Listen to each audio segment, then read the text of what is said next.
गौतम बुद्ध के बचपन का जीवन बहुत ही ऐश्वर्य में बीता। उनके पास में सारी चीजें मौजूद थी जिससे वह एक अच्छा जीवन बिता सकते थे, लेकिन वह सब पाकर भी उन सब चीजों से संतुष्ट नहीं थे। उनका मन हमेशा सत्य को जानने के लिए विचलित रहता था। वह सत्य जीवन का परम सत्य था, जिसे जानने के लिए महात्मा बुद्ध ने अपना घर बाहर सब कुछ छोड़ दिया।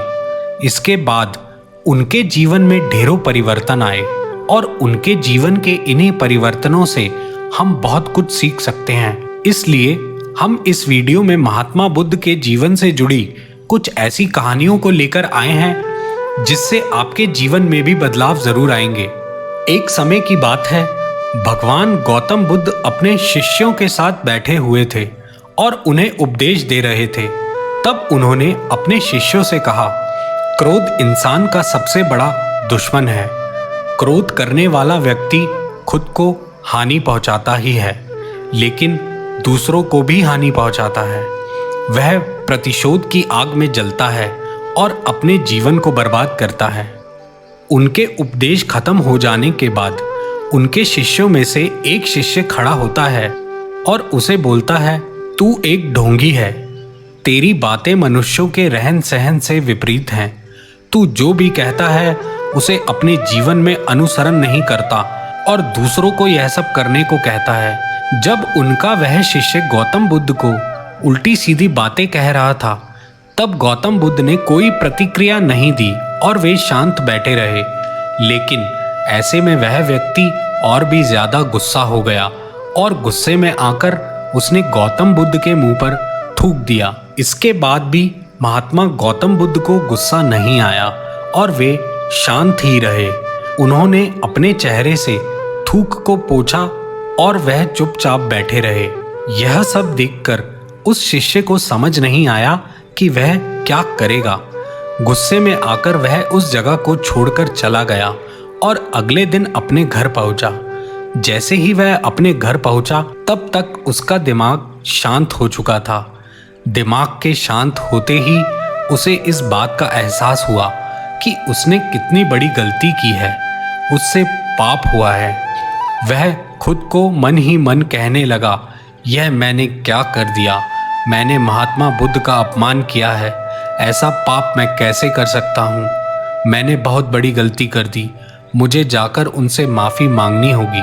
यह कहकर वह तुरंत ही गौतम बुद्ध के पास चला गया, लेकिन गौतम बुद्ध उस स्थान पर नहीं थे। ऐसे में वह शिष्य जगह जगह भटक कर उन्हें खोजने लगा। जैसे ही उसे महात्मा बुद्ध मिले तो वह उनके पैरों पर गिर गया और उनसे कहने लगा, मुझे माफ़ कर दीजिए, मुझसे गलती हुई है। मैंने आपका अपमान किया है। मैंने यह बहुत बड़ा पाप किया है। यह सब देखकर गौतम बुद्ध ने उससे कहा, शांत हो जाओ। क्या बात है, मुझे बताओ, तुम कौन हो? गौतम बुद्ध के यह पूछने पर वह शिष्य चौंक गया। वह सोचने लगा कि महात्मा बुद्ध मुझे कैसे भूल सकते हैं? मैंने तो उनका अपमान किया था। यह सोचकर उसने महात्मा बुद्ध से पूछा, मैं वही शिष्य हूँ जिसने कल आपका अपमान किया था और आप इतनी जल्दी मुझे भूल गए? तब महात्मा बुद्ध ने उसकी बातों का जवाब दिया। महात्मा बुद्ध बोले, हमें कल की बातों को कल में ही छोड़ देना चाहिए। वह अच्छा हो या बुरा, उसके बारे में बार बार विचार नहीं करना चाहिए। मैं बीती हुई बातों को पीछे छोड़कर आगे चलता हूँ और ऐसा ही हम सबको भी करना चाहिए। महात्मा बुद्ध ने उस शिष्य से कहा। महात्मा बुद्ध की यह बातें सुनकर वह शिष्य और भी ज़्यादा प्रभावित हुआ और उनसे बोला, मैं आज से आपकी हर बातों को माना करूँगा। मॉरल ऑफ द स्टोरी, इस कहानी से हमें यह सीख मिलती है कि क्रोध करना इंसान के लिए सबसे खतरनाक है।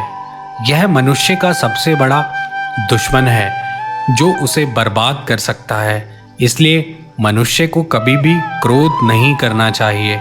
इस कहानी से हमें यह भी सीख मिलती है कि बीती हुई बातों को हमें भूलकर आगे बढ़ना चाहिए। अगर कोई मनुष्य अपनी बीती हुई बातों पर ज़्यादा ध्यान देता है तो उसका ध्यान पूरी तरह से भूतकाल में लगा होता है और वह इंसान कभी भी आगे बढ़ने की और विचार नहीं कर पाता। इसलिए हमेशा पुरानी बातों को छोड़कर आगे बढ़ने की सोचे। एक समय की बात है, गौतम बुद्ध अपने शिष्यों के साथ एक सफर पर थे। सफर में चलते चलते बुद्ध को प्यास लगी, तो उन्होंने अपने एक शिष्य से कहा कि जाओ, जाकर मेरे लिए पीने का पानी लेकर आओ। अब ऐसे में उस शिष्य ने आसपास देखा तो कहीं कोई पानी का स्रोत नहीं मिला, लेकिन उसने और कोशिश की तो रास्ते में उसे एक पानी का स्रोत मिला।